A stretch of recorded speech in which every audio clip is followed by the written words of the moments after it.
I think we'll go ahead and get started.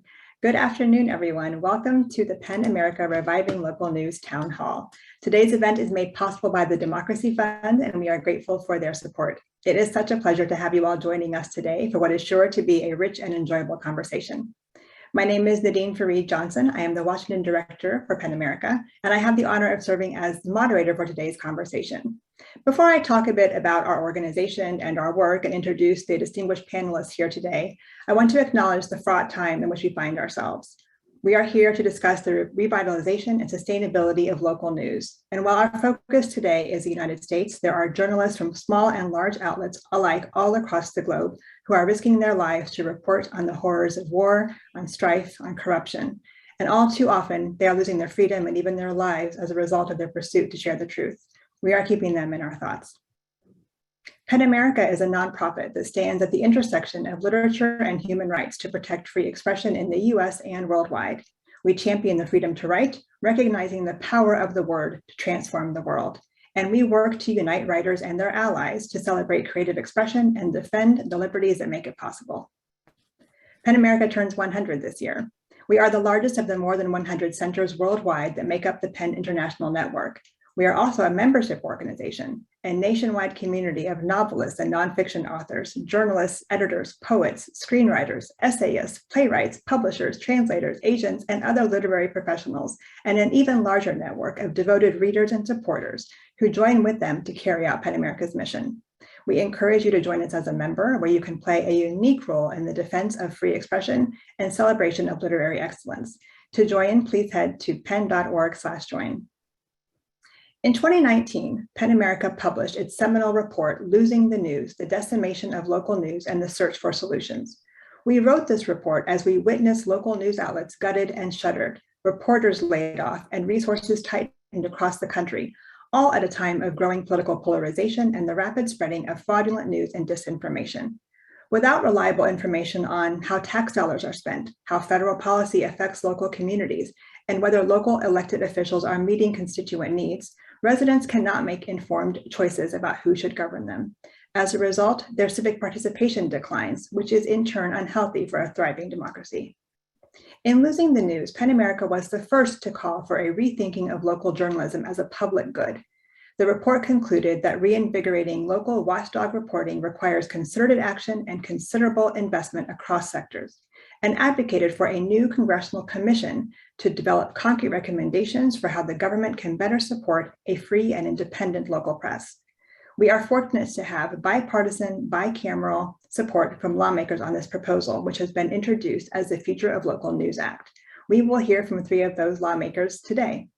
We are also proud to work with dedicated coalition partners on other important initiatives to revitalize and to protect local news. Let's turn to our panelists, whose insights I know we are all eager to hear. Charles M. Blow is an op-ed columnist at the New York Times, where his column appears on Thursdays and Mondays. Mr. Blow's columns tackle hot-button issues such as social justice, racial equality, presidential politics, police violence, gun control, and the Black Lives Matter movement. Mr. Blow is also a CNN commentator and a presidential visiting professor at Yale, where he teaches a seminar on media and politics. He is the author of the critically acclaimed New York Times best-selling memoir, Fire Shut Up in My Bones, which won a Lambda Literary Award and the Sperber Prize. Mr. Blow joined the New York Times in 1994 as a graphics editor and quickly became the paper's graphics director and then its design director for news before leaving in 2006 to become the art director of National Geographic magazine. Before coming to the Times, Mr. Blow had worked at the Detroit News. Art Cullen is the Pulitzer Prize-winning editor and co-owner of the Storm Lake Times, Buena Vista County's hometown newspaper. In 2017, Art was awarded the Pulitzer Prize for editorial writing for editorials fueled by tenacious reporting, impressive expertise, and engaging writing that successfully challenged powerful corporate agricultural interests in Iowa. Art is a native of Storm Lake and earned his bachelor's degree in journalism from the University of St. Thomas in St. Paul, Minnesota. He has more than 38 years of journalism experience and has worked as a reporter and editor at newspapers in Storm Lake, Algona, Ames, and Mason City, Iowa. The Storm Lake Times is a family-owned, family-operated newspaper. Art's brother John is the founder and publisher. Art's wife Dolores works as a photographer, and Art's son Tom is a reporter. The Storm Lake Times, with a circulation of 3,000 readers, is the second smallest newspaper ever to win a Pulitzer Prize. Karen Michel is the president and CEO of Indige Public Media, a nonprofit news organization that covers the Indigenous world through a digital news site and a weekday newscast. Karen leads the business operations of the company, which owns Indian Country Today, soon to be rebranded this June as ICT. Previously, she worked as the editor and publisher of Madison Magazine, executive editor of the Daily Advertiser in Lafayette, Louisiana, and assistant managing editor of the Green Bay Press Gazette. She also previously served as the president of the Native American Journalists Association. Michelle is recognized nationally for advancing diversity in news coverage and newsroom staffing, and as an advocate for watchdog journalism. Willoughby Mariano is an investigative reporter at the Atlanta Journal-Constitution, where she focuses on housing and criminal justice. She recently completed a Nieman Fellowship at Harvard University, where she studied concepts of housing, home, and identity. Past honors include a National Headliner Award in Investigative Journalism and the Atlanta Press Club's Award for Civil and Human Rights Reporting. Mariano is an active member of the Asian American Journalists Association.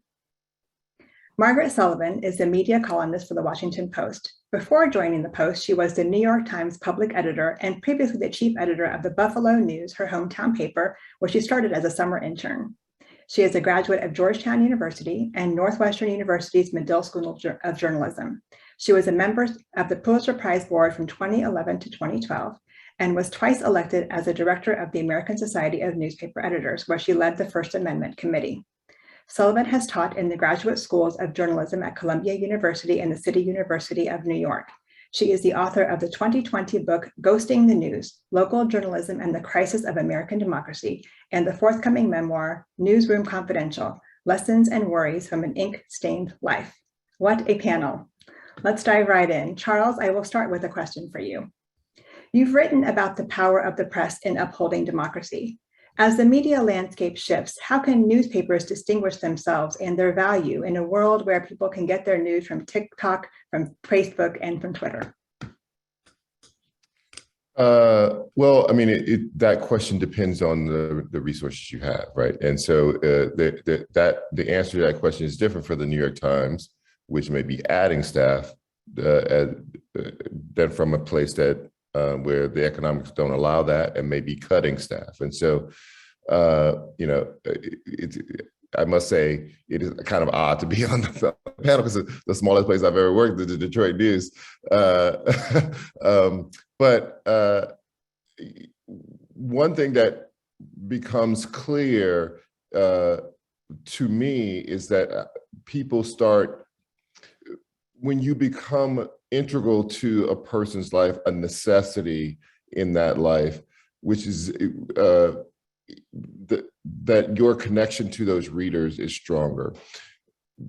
And figuring out how you can be a necessity becomes the trick of journalism and survival right now, right? If you are large, you can say, I'm indispensable. I'm the only place you can get this, that, the other, nationally, globally. If you are smaller, that calculus is different. Maybe you're the only place that you can get the local football team scores in the paper and the person's in the picture. But whatever the indispensable thing that only you can deliver becomes the thing that helps you to survive. And so I grew up I'm 51 years old. I grew up in a time when newspapers, even small ones, tried to be everything, right? So there was an international page even in my local newspaper. And there was, national news even in my local newspaper. And they were assuming that maybe they were the only newspaper you're getting. And that was likely true. And so they had to serve all of that. And now you live in a world of social media and the internet, and I can click on the Washington Post just as easily as I can click on my local press paper down the street. And so that calculus completely changes. And so I think we are at a moment we have to reposition what people expect from local press and also what we expect journalists to look like. I'm always wrestling with this question of whether or not a lot of the people who we're calling citizen journalism and bloggers or whatever, maybe we have to be more elastic and include more of those people into what we are considering to be journalists, even though they're not playing by all the same rule books. They don't have the same ethical guidelines. They don't have the same rules of reporting that we might have. But in the larger media landscape, a lot of people turn to those people and include them in what they would consider journalists, even if we do not.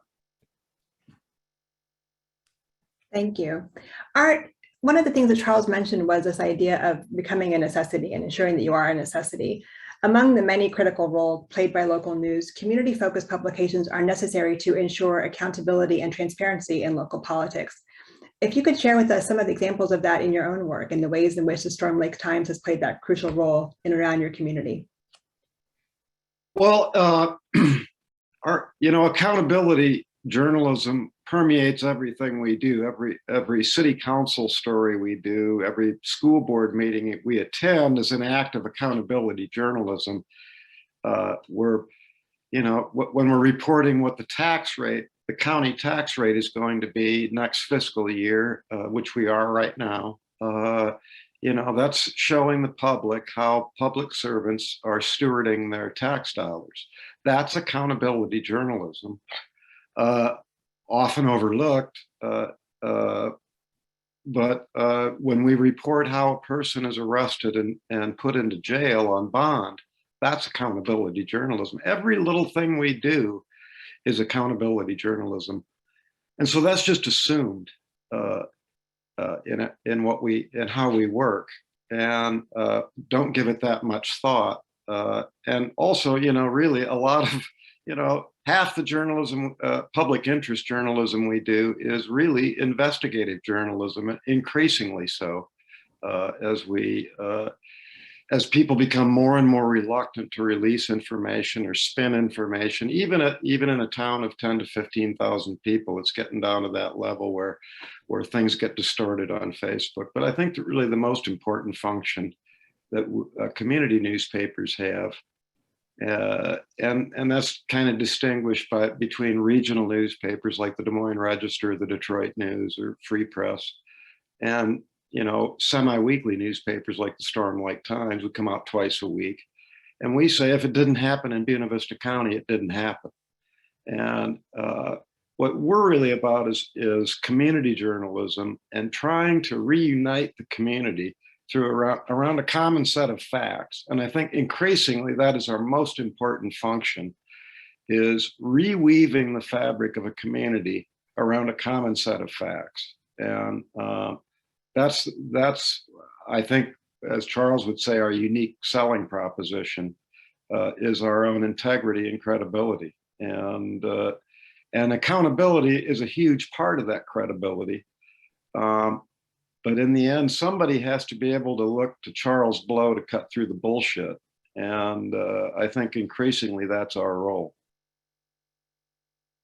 Thank you. Karen, Indian Country Today, unlike many news outlets, is actually currently experiencing a period of fast growth. And we've talked a little bit about the resource issue that we have in local news. What is your advice for other publications in this regard? And what are your thoughts on what can be done on the public policy side or otherwise to sustain this type of growth? Yeah, that's a good question. I guess I'll start by just telling you what it is that we're doing now to sustain this growth. And that's really to diversify our revenue streams. Just a little bit over half of our revenue is from grants. And we have some foundations that have been with us since we went from a for-profit to a nonprofit back in 2018. But we're also gaining some new grantors, which is great. We are really aggressively pursuing digital ad sales. And in 2021, ad sales represented about 25% of our total revenue. And then last year, we had a goal of $600,000 in ad sales, and we were able to exceed that.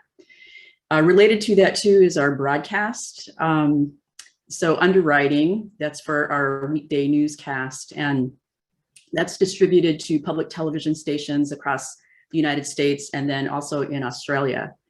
And we raised about $100,000 last year in that revenue stream, and we hope to really increase that this year. Another really growing area for us is individual contributions.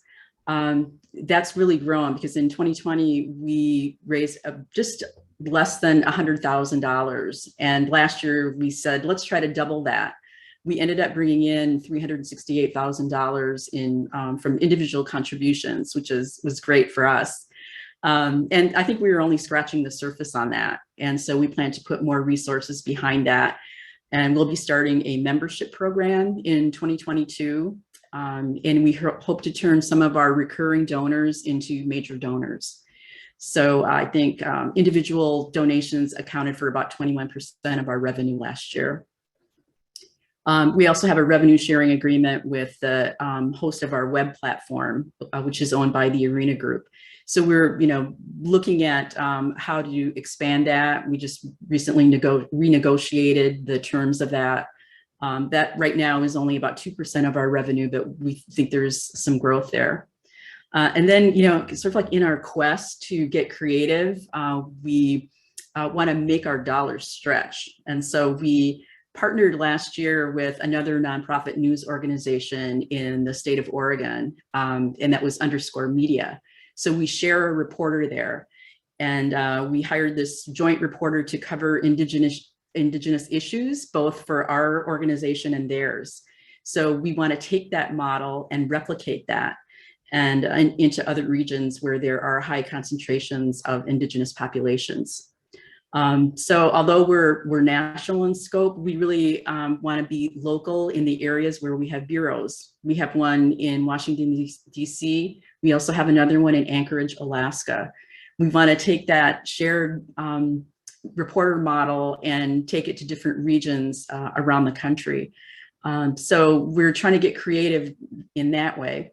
Then as for your public policy question, I will say that in 2020, we received funds through the Paycheck Protection Program. And for us, that was about $270,000, which really, went a long way for us, our news organization, which at that time was around 16 to 18 full-time employees. So that really was a shot in the arm to us. In 2020, that's when we launched our 5-day-a-week newscast.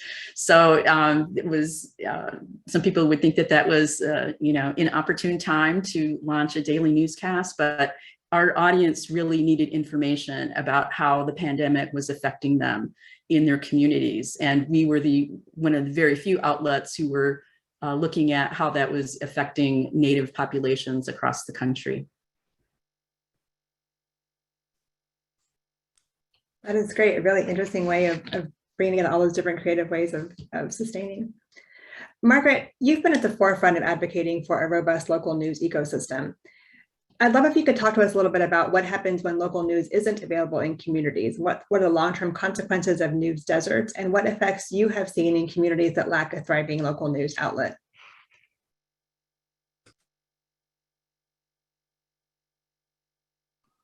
Of course, I had to be the one who was muted. Thank you, Nadine, and thank you for the question and also for having me on this panel. It really is an amazing group of people here, so glad to be among them. Very bad things happen when local news goes away. I think Art expressed it well about the lack of a sort of common ground to stand on, and that common ground is truthfulness and a sense of reality, actually.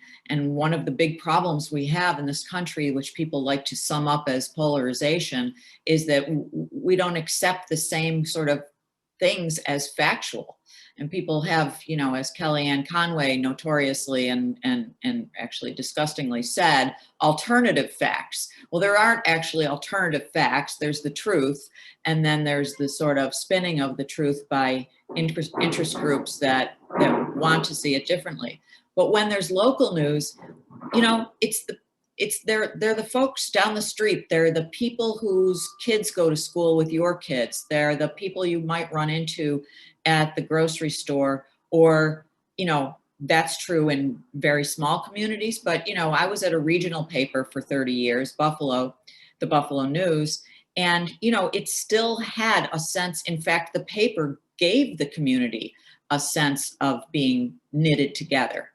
And so when local news fades away, that knitting together actually goes away. And so there are studies, academic studies that have been done about what happens. Okay, so what happens? One of the things that happens is you can't hold public officials accountable. And so there can easily be, and sometimes is, more graft, more cheating on the part of public institutions, you know, the city council, whatever it may be. People vote less across party lines when local news goes away. They go into their tribal corners. They get their news from social media or from their neighbors. They're not really getting, you know, basic good information that would help them as citizens to think through what it means to go and vote, what it means to hold your public officials accountable. So, you know, more polarization, less voting across party lines, less positive engagement in the community, like, you know, volunteering and maybe being a committee person or helping out at the voting booth. All of that kind of stuff declines when local news withers. And it has, you know, just very, very basic info here. It has withered very badly, as the excellent Penn report, Losing the News, detailed. And my book did too, that between 2004 and 2018, 2,000 newspapers went out of business in the United States and are, you know, have not come back. And since then, of course, we've had a pandemic, and that was very tough on local newspapers as well. So it's a continuing decline, and the problems that it causes and the problems that it exacerbates are getting worse. Thank you. Willoughby, one of the things that we talked a little bit about is the definition of a journalist, as Charles raised. I'd like to come back to that in a little bit, but first I'd love to know what role you see journalists and writers playing in the fight against misinformation or disinformation. And from your perspective, what do you think can be done to support journalists who are combating this scourge? That is such a good question. And thank you for having me here, by the way. I think it's, you don't have to listen to me. You can listen to experts. You know, there was a really incredible article, I guess, written by Yochai Benkler over at the Berkman Klein Center that talked about local news being decisive when it comes to combating misinformation, disinformation. I mean, we speak to not only a broad audience, but it's an audience that is not completely programmed. You know, our audience isn't constantly listening to conservative talk radio or Fox News or, you know, or any sort of particular side of things. And also oftentimes they're less certain about how they fall on these hot button issues. So we talk to that persuadable middle, the group of people who can listen to facts and judge independently beyond whatever, you know, propaganda has been sent to them. And so you end up sort of, as Art said, reweaving the fabric of community here. This is the actual work we do, and we're the ones that a lot of you know, typical workaday readers, news consumers focus on, you know, when they want to decide these types of things. You know, we help create that sort of shared set of facts. And if we're very good at avoiding disinformation, at debunking disinformation, we can help sort of heal a lot of this partisanship and this ugliness that is really hurting, you know, just the basic, you know, our basic democratic sort of principles here. As for, you know, what in general could be done to help us, I think it's a matter, I mean, people call it resources, but honest to God, it's cash. it's money. You know, our revenue streams have been, you know, cut drastically over the years. I mean, and think about it, the AJC, a very well-resourced paper, major metro paper, still with a very robust investigative staff. We used to have about 530 people back in 2008 on our newsroom staff. Now, depending on how you count it, we're somewhere at 150. So we are just a fraction of the size that we used to be. And it takes tens of millions of dollars to run a newsroom that is sort of responsible as sort of the hub, the keystone species, as the Losing the News report described us, that, you know, the hub of information for a major metropolitan area. It can take, for example, on my team, we tend to run the more expensive projects, the ones that take a lot of time to do. Just a couple month project, not even a terribly complicated one, can easily cost, just in staffing, let's say $50,000, if you just count the number of people who work on the project, from, you know, reporting to editing to photography to digital presentation. This is not a cheap proposition. You cannot raise $1 million and then do the kind of news that we do, replace the kind of infrastructure that we have. So people have to think very seriously about how to get that money into credible news outlets' pockets. I know that our publication, for instance, is advocating for the Journalism Competition and Preservation Act, JCPA, which you know, would help newspapers, news outlets bargain collectively against with, let's say, and against Facebook and Google and all the other folks that have eaten up our advertising revenue. But it's going to take a lot. And it seems like an almost impossible task to get back to even 2008, which is not, you know, a banner year for newspaper staffing. You know, so yeah, good luck to us. Indeed. So thank you all so much. These opening comments have been really helpful as we try to set the stage here.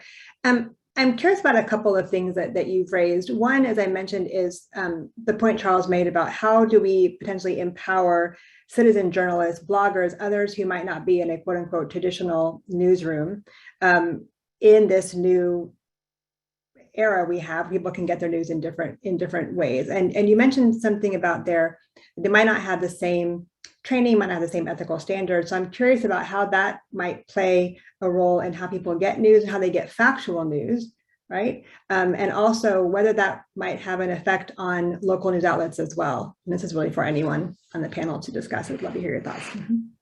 I'll jump in on that. One of the things I wrote about in my book was a place called East Lansing Information, which is, you know, a digital-only news organization that basically uses very low-paid, almost volunteer citizen journalists, and the person that runs it, you know, trains them, gives them a grounding in some of the things that Charles was talking about, so that, and gives them the backup that is so important of editing and lawyering when necessary. But people, you know, are not, she said to me, it's not about, you know, sometimes we have to look not just at the demand side, but at the supply side, and try to get more people out into meetings, try to get more people on the street. And she said one of the really positive things that's come out of this is that more people in East Lansing, which she described as pretty much a news desert before they came along. I mean, there's a Lansing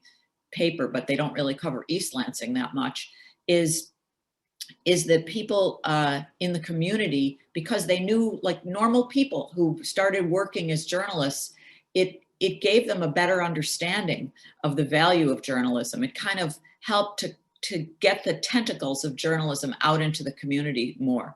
So I think that's one approach, to use, you know, retirees, people who have some time on their hands or are dedicated but don't have the training or the background, and try to kind of get them into the journalism world through some more experienced people.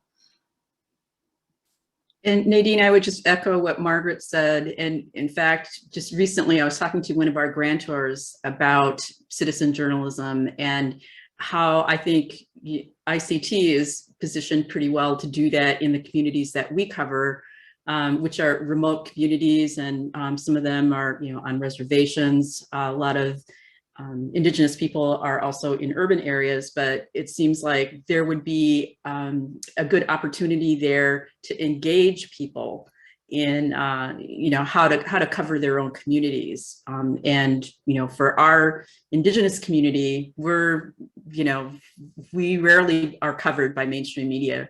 And so, and that's changing. There's some outlets that do cover our communities continuously, but I think we just need more of it. And I think this is one avenue.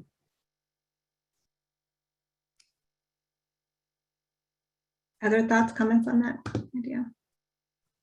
Yeah, I have a couple of thoughts on that, because I have some friends who've ventured into that space here in Atlanta, running news outlets like Canopy, or sort of operating as independent citizen journalists. And I really admire the work.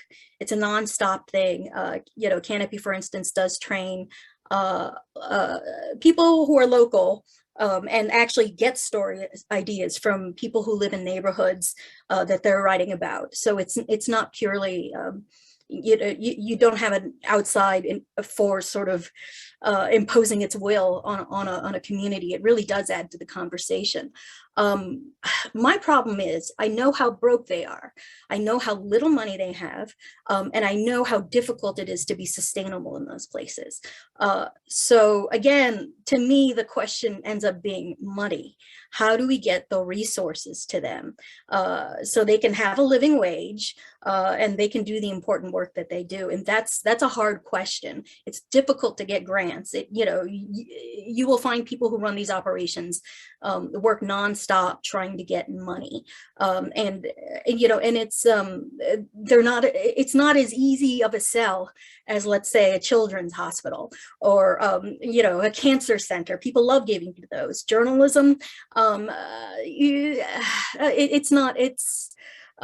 people are a little afraid of us because what we do is controversial. So we have to find sustainable, sources of funds to make these very worthy efforts become something that'll last for longer than just 5 years. Let's talk about that a little bit. This idea about what you do is controversial, right? And I hear you about the heartstrings are one thing, right? But getting people to actually fund this and make it sustainable is something else. Where can we send that message? How do we make that message very clear about the import of this? Right? All of us right here, we can talk about it. We've seen the data. Our report obviously has it. Margaret's book has it. A number of you have written about this in your own work, and you're living it day to day.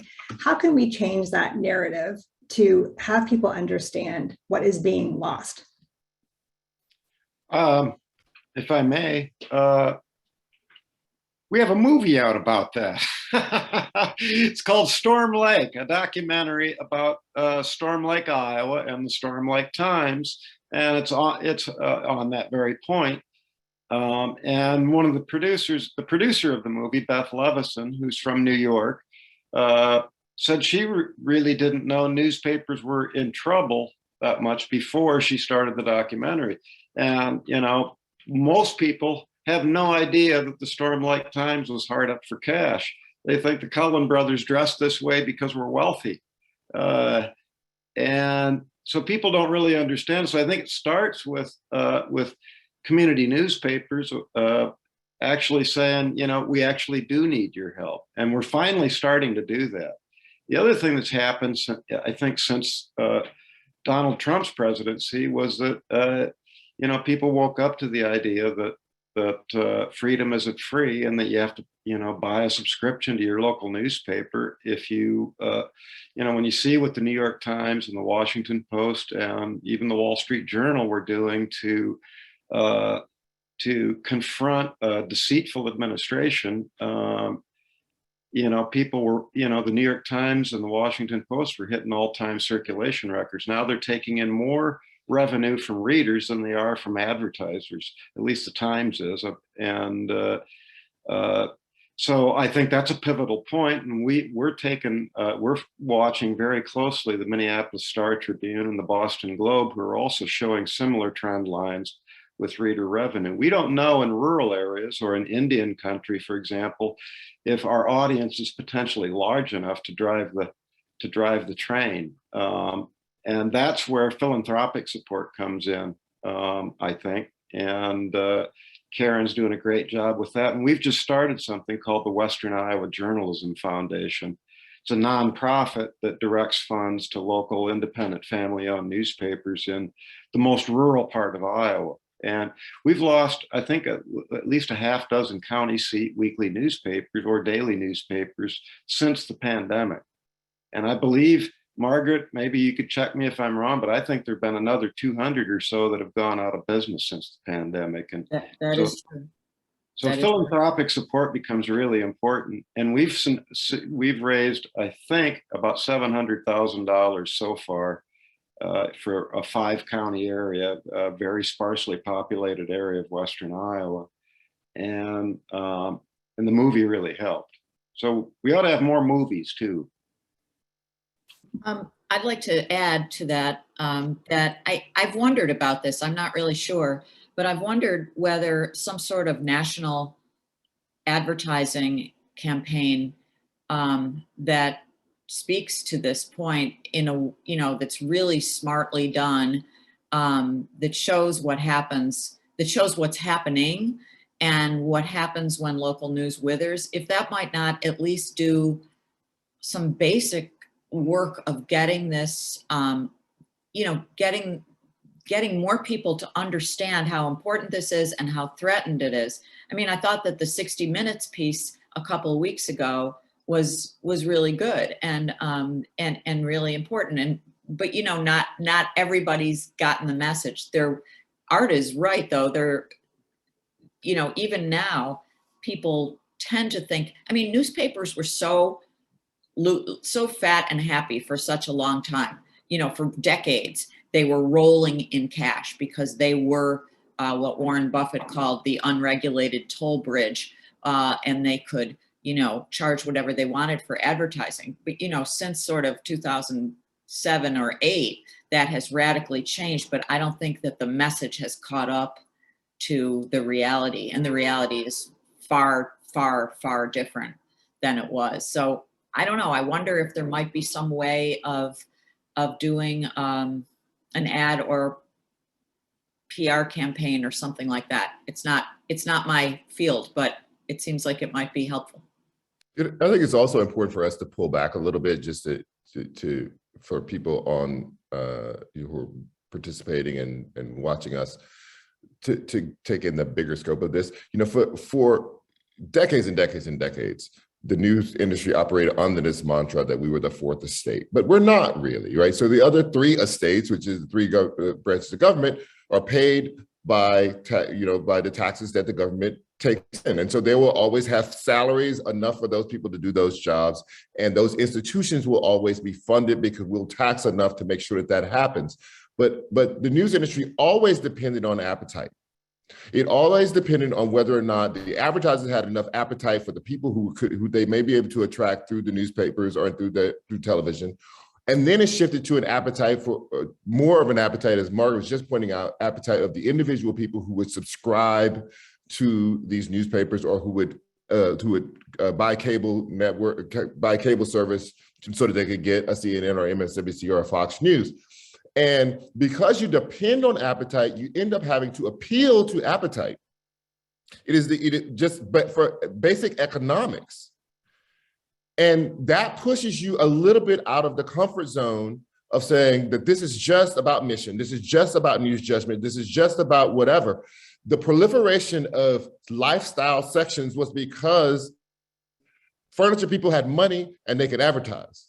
The proliferation of fashion sections was because fashion houses have a lot of money and they could advertise. And the cologne people put a lot of money into advertising. And so we proliferated all these sorts of journalistic enterprise, and we made them journalistic. You know, we would say, if we have to do it, we'll write, you know, put real journalists into this, and we'll write about fashion and cologne in a real way, you know. But that was not a journalistic impetus. We didn't start doing that because we thought this is a sector of our society that really demands that we have more coverage.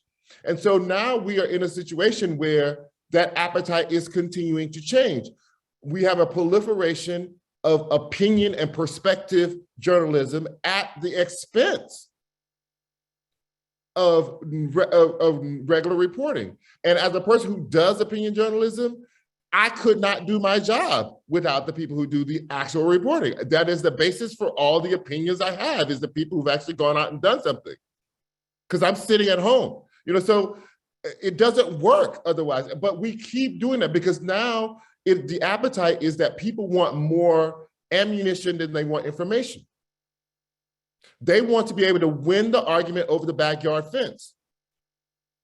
They want you to digest the food for them and put it into nuggets and really spiffy comments and phrases so that when they have that argument with the neighbor, that they win or they feel like they're winning. And so that now proliferates. So the size of the opinion section of the New York Times is ballooning because that's what people want. And what we used to say journalistically was that we didn't worry so much about that because we had the advertisers. So we always knew that the readership for our foreign coverage was going to be small, but we didn't have the metrics on it because you got one newspaper. We didn't know what people read in which pages, but we knew. Now we know the metrics. And now the economics around that become very tricky for individual publications or broadcasters. Do we truly invest this heavily in something that's really expensive to do, by the way?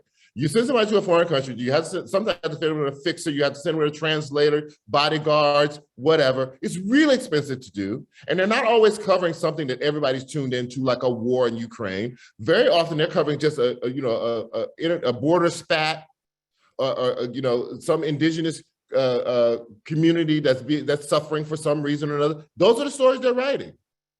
Very expensive. And when you realize that they're not necessarily, people are not clicking, and it's not the thing that everybody clicks on, do you continue to do that? And I think a lot of newspapers, large, small, all the way down the line, now see those metrics, and they're making really tough choices about how do we just appeal to appetite. We have to get people to subscribe. And if they won't eat the spinach, do I just overload them with frosting? And part of what we have to think about is how do we change the media appetite in this country? And part of what we need to do is all the things that people were just talking about with you know, foundations and whatever, but it is also an educational issue that we are not building students who come out of schools with an appetite for broad-based, independent, professional news. If I could, I'd just like to Yes, make, Karen, you know, please. one point about, as someone who worked on the news side of the business for decades and now on the business side, I think the strength that we have is our storytelling. And I didn't know that I was going to be using my writing and storytelling experience on the business side. And I think that's something that we can all do. We have a story to tell, and it's compelling about what's happened to us as an industry, as a publication, as, you know, a broadcast station. I think there's something there that you can take and make an appeal to whatever your audience it may be, whether you're trying to get advertisers to come back, or new advertisers, or subscribers, or donors. So I think, you know, the point that was made earlier about what about a sort of a national campaign to do something, I think that's great. I think also as individual organizations, there's a lot we can do as well. Thank you so much. I would like to, I see you, I would like to introduce the Congressman. you'll allow me, and we'll come back. We have more time to discuss together. I really appreciate all of your insights right now. It is my pleasure to introduce Congressman Mark DeSaulnier. Congressman DeSaulnier represents California's 11th congressional district. As the founder of the Working Group on Saving Local News, he has introduced the Saving Local News Act to make it easier for newspapers to become nonprofits. And Karen, you actually mentioned that's something that your organization did. So I'm sure you'd like to hear from the Congressman. Congressman, welcome. We are so happy to have you here with us. Thanks for inviting me. I really appreciate it. So I will just start and briefly explain my interest, and I think it's appropriate given the last comment about storytelling. I came from local government. I ran for city council in Concord, California, a city of about 125,000 people after being in the restaurant business and pursuing positive restaurant reviews and not always getting them, but appreciating the storytelling. And the lack of local government coverage is alarming to me, having been at a city level, a county level, in the state legislature, now in Congress. It's great that we have the focus on national, but I've watched in California, particularly here in the Bay Area, a vibrant, locally owned news, both print, primarily print, and TV, cover me and colleagues at every level of government. And I just think it's really fundamental. Most Americans, I believe, learn about democracy in action at the local government level. And those stories aren't being told, whether it's at the school board, frequently when you have kids, you get involved in your local education system and finding out how it's governed. All the way up through the legislature. And I've seen in California, and I know I have some people I know on this listening today. Sacramento used to have a very vibrant print journalism for state government, and it's gone down dramatically. So this storytelling and the professionalism of journalism is really important to American democracy. You all know that. The availability for people, literate people, whether it's Madison, Jefferson, Lincoln, to tell the story and have the story be told to voters is fundamental. And we can see that right now in world affairs as people try to control the narratives, the storytelling. So at this point in my career and my life, it's just alarming for me that average citizens don't have access to professional, well-written, and how much Americans, I think, underestimate the quality to communicate in the printed word and what a talent that takes. The infrastructure for that, the distribution for that is alarming to me. But I'll sort of conclude on a positive. We're seeing that nonprofits and digital distribution is starting to come around in people's capacity to absorb correct informational and journalism and make their own decisions. I'm hopeful that we're starting to transition from the distribution system of printed newspapers on your front doorstep to digital format, which could be quite wonderful for American democracy. But basically, you have to have people go into the field who are talented at communicating and also investigating and asking the right questions, and then communicating that to average people. So I just want to thank you all. It's been my privilege to be part of this. My level of interest in your success is as much as I can physically and mentally bring to the table. So I'll just leave it at that.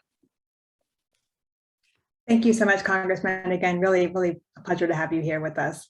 Now I get to introduce Congressman Mark Vesey. Thank you so much, sir, for being with us as well. Congressman Vesey represents Texas's 33rd Congressional District. He is also a champion of local news, and he introduced the bipartisan Future of Local News Act to help strengthen the sector. Congressman, welcome. Nadine, thank you very much. And I appreciate it. I see one of the panelists needs to leave in a few minutes. Do I need to let them jump in front of me, or?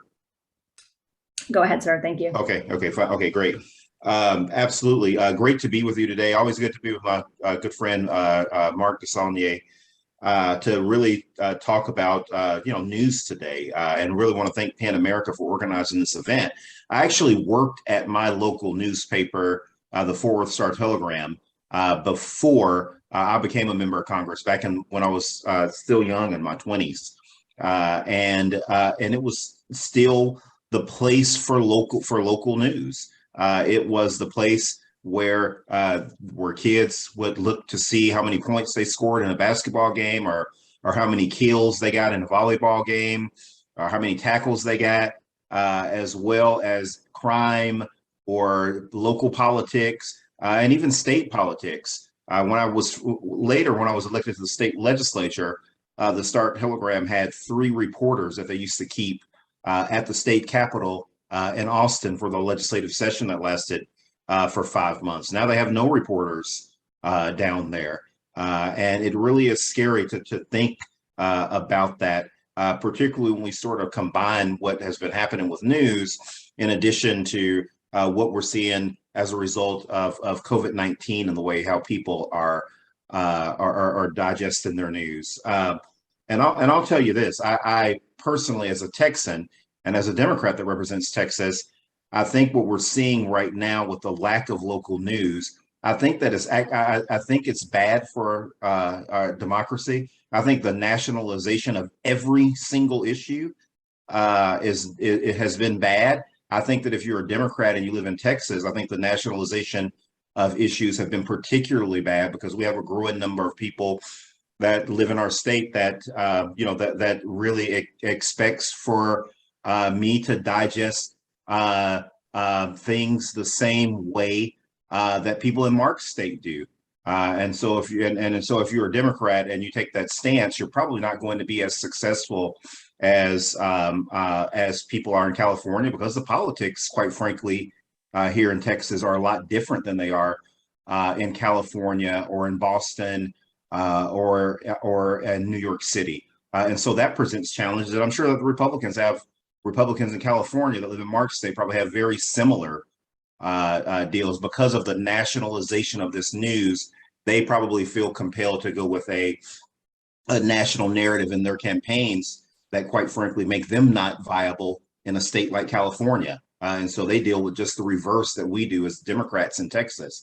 I think it's a huge problem. When I was growing up here in Dallas-Fort Worth, the local news anchor was that people in the Black community watched in the 1970s. There was a woman named Iola Johnson, Iola Johnson. She was the first Black anchor in DFW, and that's really how we got our news, in addition to reading the Star-Telegram. And if you lived in Fort Worth, you read the Star-Telegram. If you lived in Dallas, you read the Dallas Times-Herald or the Dallas Morning News. And of course, the Times-Herald went out of business a while ago. And so I really appreciate what PEN is doing, because I do think that we really need to put more of an emphasis on local print, local news, so we can bring that cohesion back around local issues, because they're just as important as anything that you hear us discussing or talking about on the national level. So with that, I'll turn it back over to Nadine, but I really appreciate y'all putting this forum together. I think it's much needed, and we need to continue to try to have these conversations around America. Thank you so much. I'd like to turn now. We have the pleasure of having a video from Senator Shast from Hawaii. I will play that a little bit later because I know some of our panelists have to leave early, and I want to make sure we have that time with them. And so I'll go back to a couple of questions. Now, right before we turn to the Congressman, Art, you were about to comment on something that was being talked about in terms of what the money that plays a role in what newspapers cover. I'd love to get your thoughts on that before we turn to some questions. Well, mainly what I wanted to do was to thank Charles for admitting that he has the best job in the world, to sit back and let the frontline troops send back the missives to him so then he can compose an intelligent thought. We editorial writers love to sit that back, and I tell my son to go out and catch that spear and bring it back in his chest for me so I can extract it, and then write an editorial about it. That was the comment I wanted to make. That's great, thank you.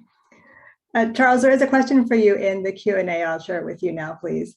It says, you say the proliferation of opinion and perspective journalism is coming at the expense of reporting work and is responding to market forces. How does this critique perhaps play into the proliferation and nichification of the news industry in general, especially online? Is the growth of niche magazines, newsletters, et cetera, all speaking to a specific audience, contributing to the problem, often from a specific editorial perspective?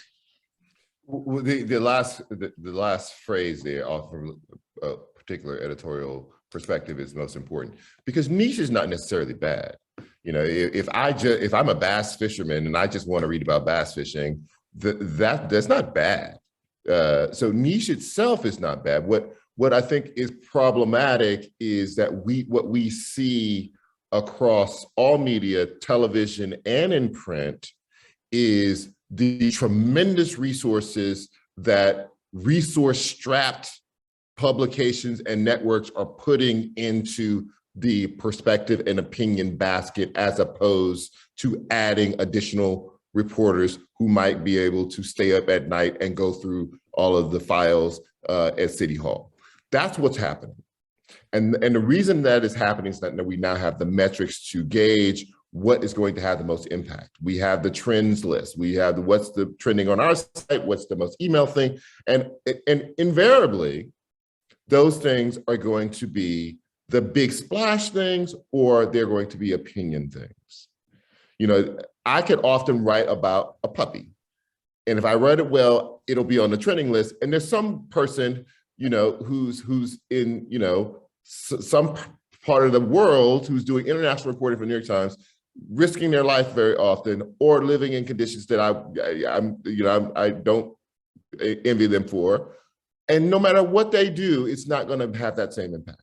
And so that, I think, is what I was talking about how the appetite of the consumer is dictating what kinds of news we invest in.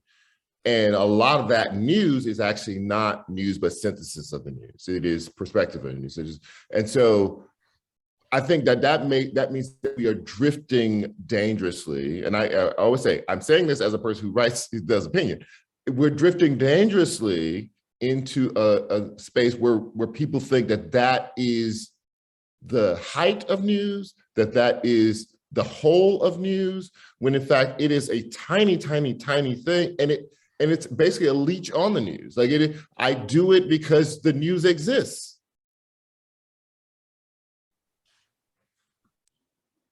If I could just add to that a bit, I'd say that, you know, one of the things we see on cable news now, and has been true for some time, is that, and you know, Charles says it well, outrage sells, you know, and we found this during the Trump administration, and this is part of why, you know, it drove every news cycle, and it drove numbers up for newspapers and for cable and for all sorts of media, was that there were very, very strong opinions about Donald Trump, and that you could get mad about it. And people actually go to these cable shows very often. And this is true across the board, to sort of get their outrage on. And that's not really as Charles says, that's not really the basis. It shouldn't be the basis for what we do, and is certainly no substitute for it, but there is great appetite for it.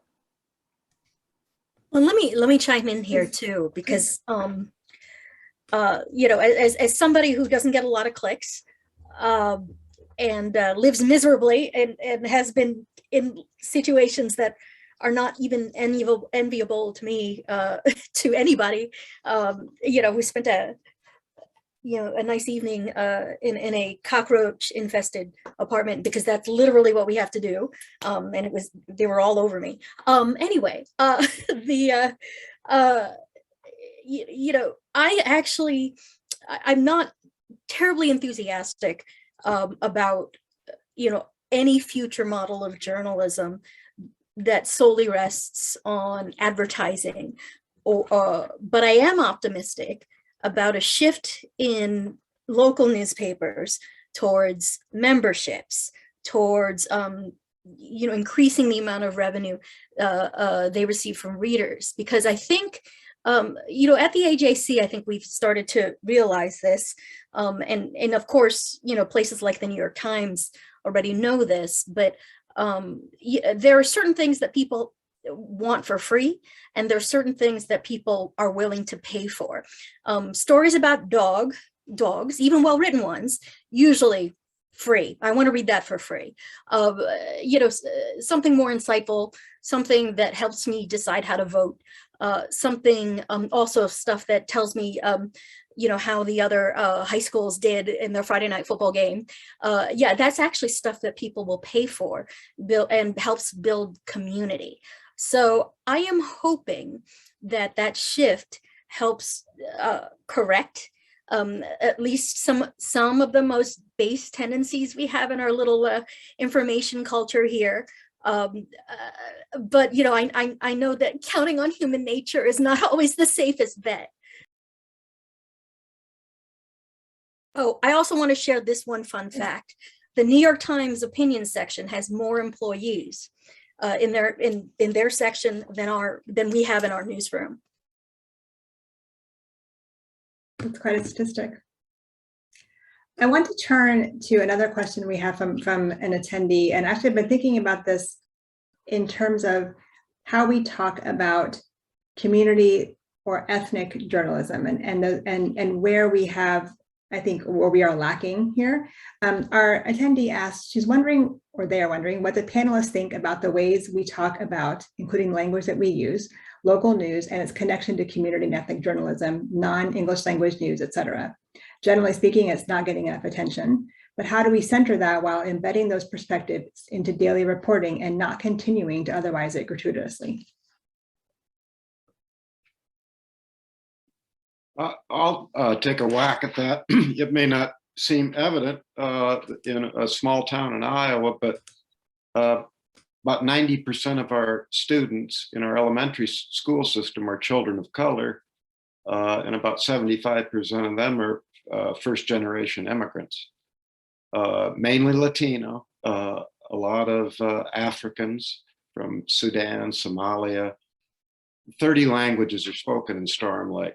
So we are constantly reporting on so-called minority communities, which actually are majority in Storm Lake, a town of about 15,000 people. We're not sure how big it is because there's so many undocumented immigrants. So it's infused into everything we do. We think about it constantly because every time we get a Latino subscription, it's a victory, because where they come from in rural Mexico, newspapers and civic engagement are not part of their lives in rural Mexico. They are campesinos, and they don't live on the hill where the decisions are made. And so everything we do is about immigrants and about how they're adjusting to life in rural Farm Bureau country here in Northwest Iowa, where Steve King was our congressman for 20 years. And so it made for very interesting coverage. But, the media takes a rap a lot of times for not, well, look at me, I'm an old white man. But our front page has immigrants on it every issue. I'd just like to applaud Art for doing that and for his comments. As someone who represents a media organization that is written for Indigenous communities by Indigenous journalists, that's what we do. And I think we exist because there is a void there, and that our readers count on us for that. We bring context to the stories that they can't really find anywhere else. Tribal societies in this country are really complicated. Native communities are complicated. And so we take our time to put that into context for our readers. And I know they really appreciate that. And so the the question from the viewer, I'm not sure exactly the meaning of the question, but just wanted to say that, yeah, we take care in what we do and the language that we use and just the overall context that we use.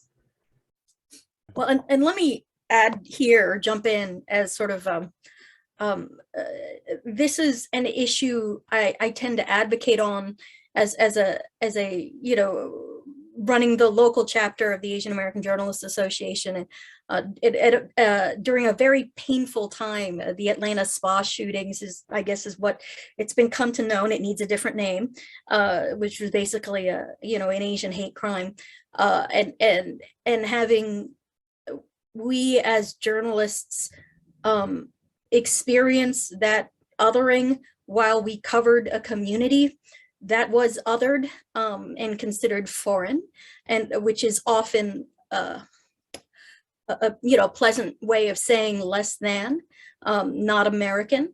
And this is something we've been trying to solve for generations. And there's no easy answer. I think right now an immediate issue is that we might try to diversify our newsrooms in numbers by hiring more diverse staff. We tend not to promote them. And that's because we don't listen to them or give them, you know, or consider them credible on some of these issues. And you'll see this over and over and over again. You know, the women who line up to chat with me and then cry about how they've been treated in newsrooms. You know, the horrible controversies that took place in Atlanta over the coverage that took place. You know, a woman who was Korean told that she was too close to the story and couldn't cover, you know, a shooting that seriously impacted her own community. So I don't know the answer to this. I do know that a lot of it comes down to basic, you know, does come down to hiring, but more importantly, to listening and treating other experts as actual experts. Nadine, can I say this really quickly? Please. You know, someone said something really interesting a second ago. It may have been Mariano about, you know, the advertising and the for-profit model. You know, one thing that I worry about, you know, and not just in this profession, but in all professions, that you oftentimes hear people that are young, that are minorities, whether they come to work at Capitol Hill for little or nothing, or whether they're going into journalism.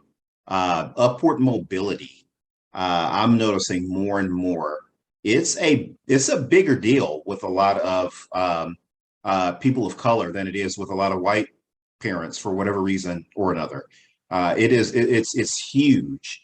And if you come from poor circumstances or low income background, being able to pull yourself up financially and have a job where you can live a you know, upper middle class, you know, lifestyle, and be able to, you know, enjoy, you know, not necessarily be rich, but you know, not have to worry about paying your bills either.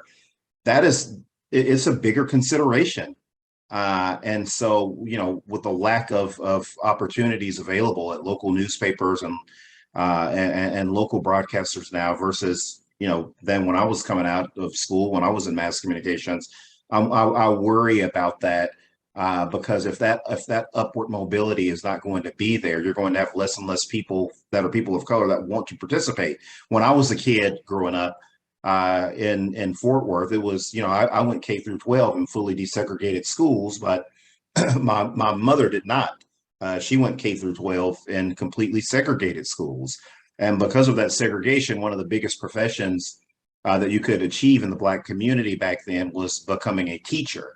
And that was definitely stressed to me over and over. And then when I got to probably about high school or so, then it wasn't as big of a deal. It didn't have the same level of prestige as it did when I got ready to graduate from high school as it did when I was first went into school, because there were more lucrative opportunities for people of color as things progressively got better and better. And so you know, as we think about diversifying newsrooms and advertising and what have you, that's definitely something that needs to be taken into consideration, because, you know, if that opportunity is not there to pull yourself up financially, you will see, you know, less and less people of poor backgrounds wanting to be in the profession, and that will mainly be people of color.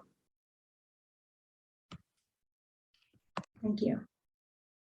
Margaret, I saw you had your hand up a moment ago.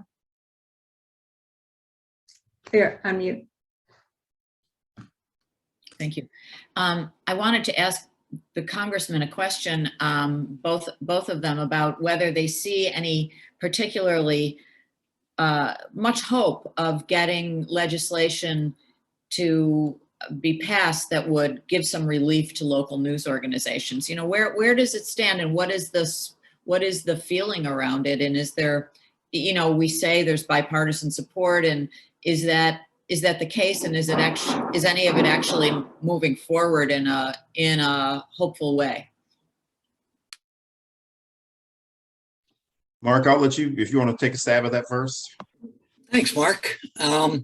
Well, you said hope and moving forward. I don't know what you think about that, Mark Vesey, but something we don't always see in Congress.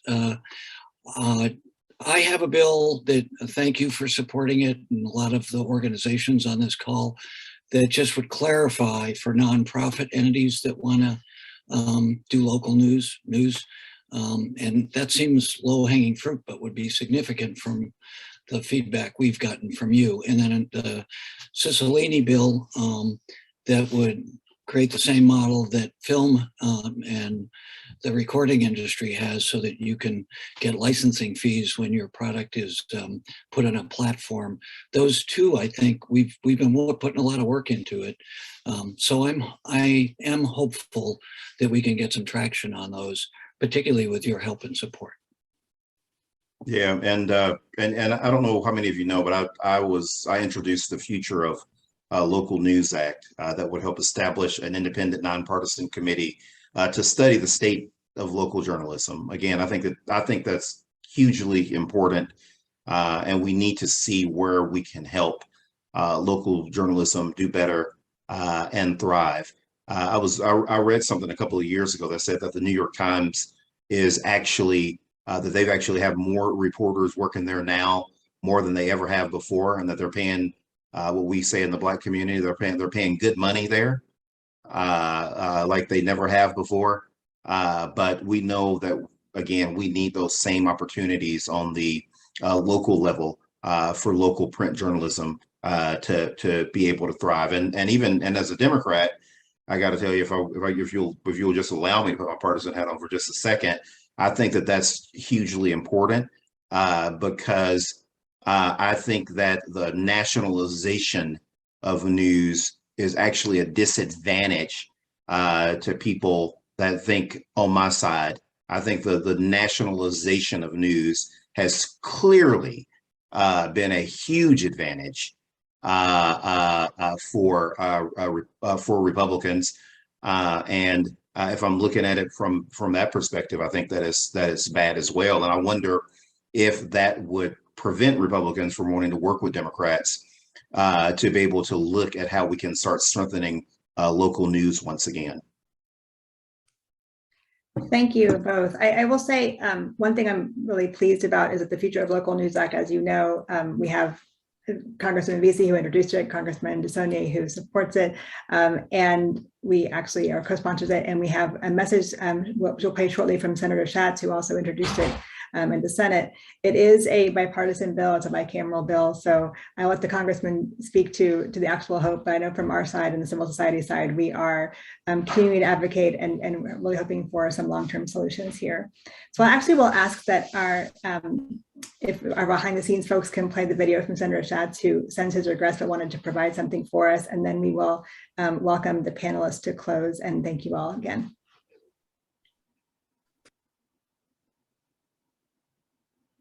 Good afternoon, and thanks to everybody participating in today's town hall. People across the country rely on local news to report the stories that matter the most to them. In lots of places, local outlets are the only ones holding leaders accountable. More recently, local journalism has kept people informed about the COVID-19 pandemic.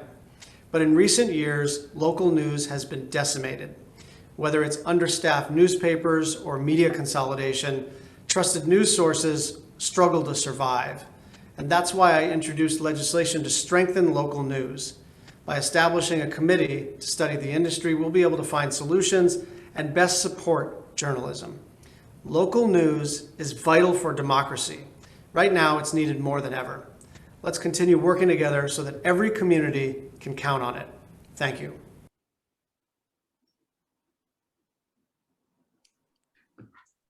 Thank you all so much. And now, as we're getting ready to close out, I would like to offer each of the panelists an opportunity to offer a few closing thoughts, ask any questions of each other you'd like to ask. Just really, again, I'm so appreciative of your time, of your insight, of your expertise, and special thanks again to the Congressman for being able to join us here today.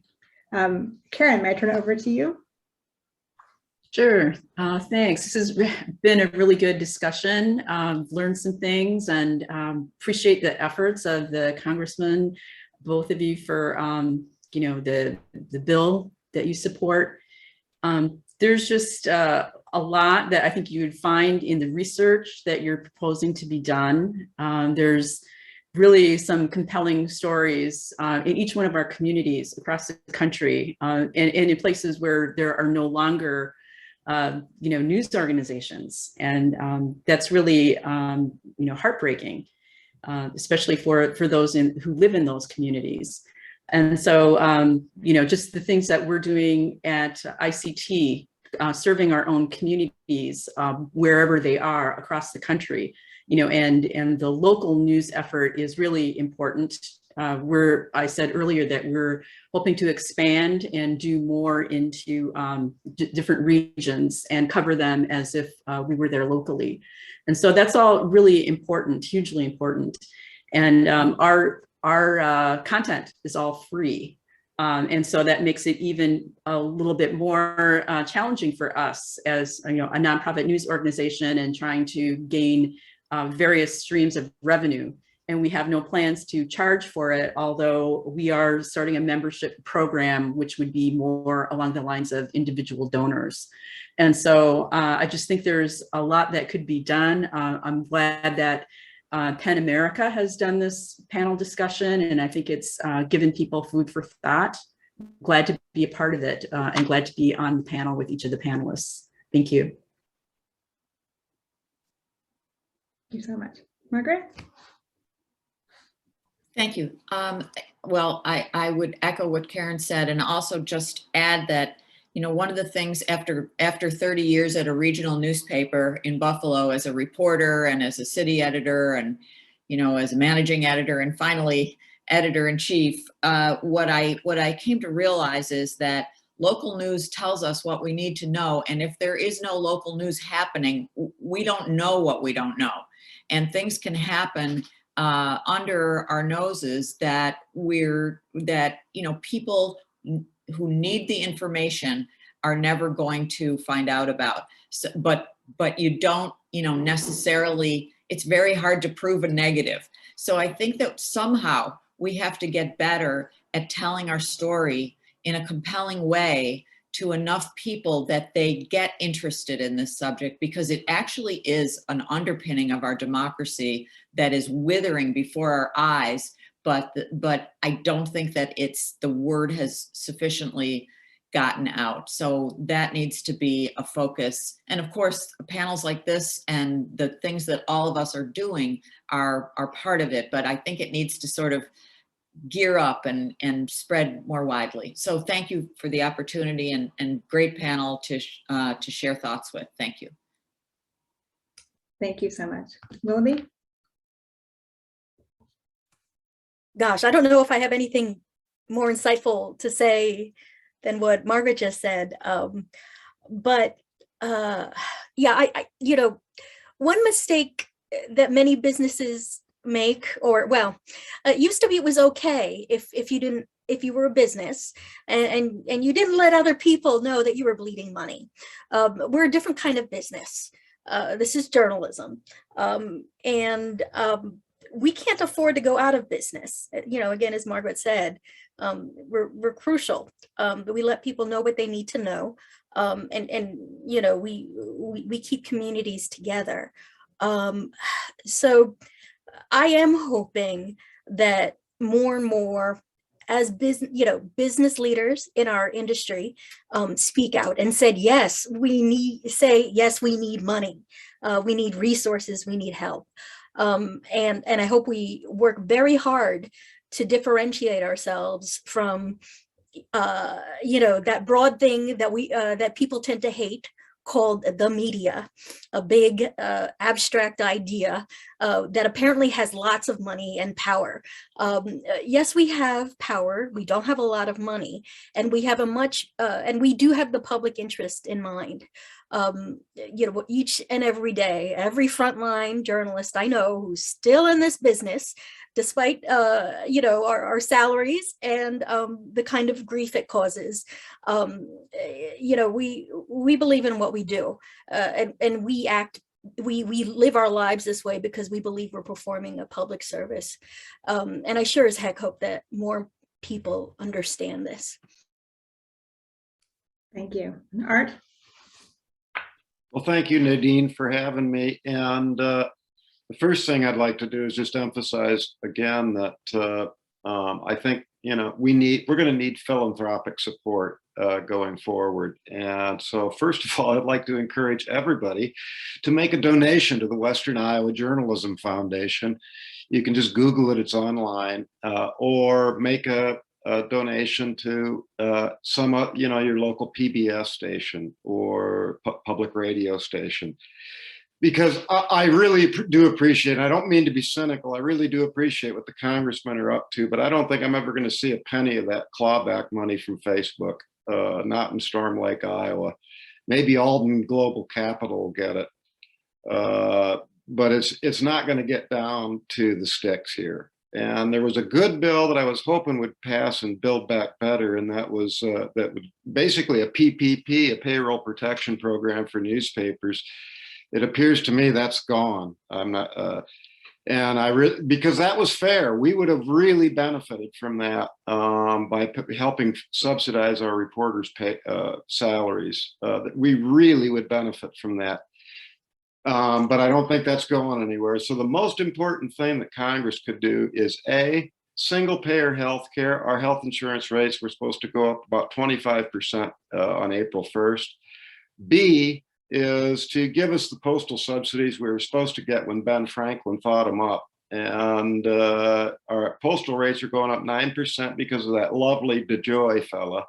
And that's strangling us. Healthcare costs and postage those are two real simple ways to solve. We would have no cash flow problems if we could solve those two problems. So I'd encourage everybody to, in the meantime, donate to your local nonprofit.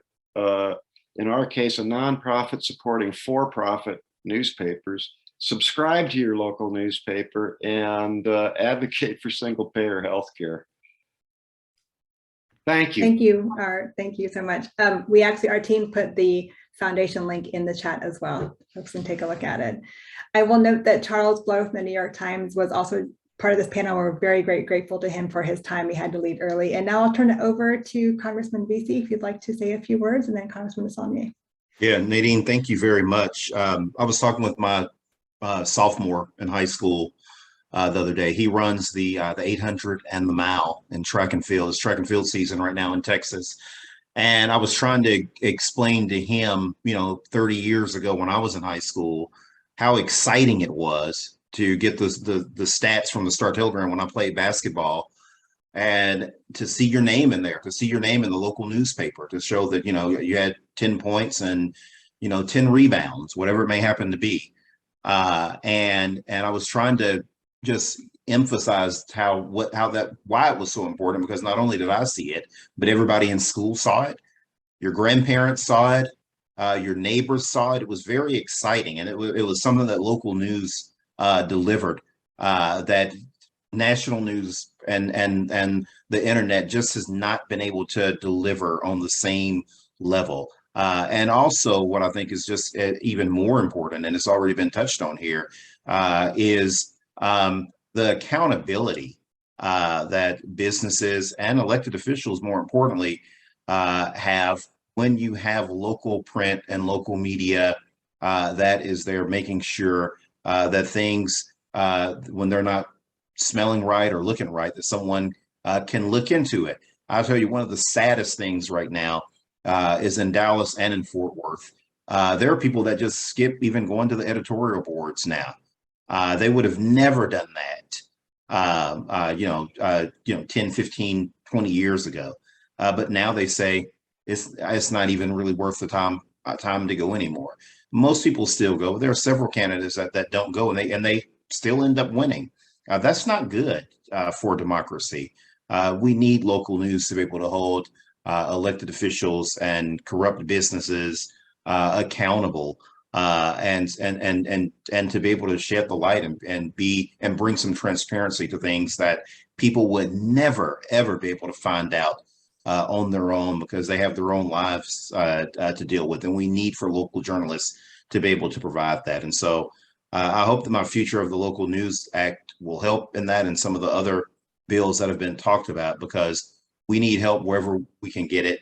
God bless America, and let's save our local news to the best that we possibly can. Thank you very much. Not bad for a Cowboys fan. Thanks, Mark. It's been a pleasure to be here with you. I just, Tip O'Neill, having grown up in Boston, all politics is local, that local government part. One of the things, as someone from that, one of the things having you be revitalized so important is you never read about. Having people in the front row, in my experience, in a city council, having Larry Spears, I remember, just passed away, a wonderful reporter from the Chronicle, the Contra Costa Times, the Oakland Tribune. We used to have 3 of those people, at least, in that front row. What they did was, a lot of stories never written because they were there, because the politicians knew that they knew who was funding our campaigns, who were our friends. So that inoculated a lot of the mischief. And if Brandeis said the best disinfectant is sunshine, we have to rebuild that. So let me just conclude with any ideas you have on how we can be helpful, how we can work with local colleagues, with journalism schools, with state people. Let us know. One of the challenges we have, our attorneys remind me all the time, because I've got lots of great ideas, but our attorneys in the Congress say, you know, there's supposed to be a separation, and that partnership, how appropriately we do that and are consistent with that separation, but accepting that our roles are integrated, whether you're an elected official or a government official who is appointed, or you are reporting on us. We've got to make it work in order for democracy to thrive. So thank you so much for inviting me. Thank you for all the work you do. Thank you all so much. Really such a pleasure. And thank you again to our audience for joining us. And this recording will be available on our website. Thank you again. Take care. Bye.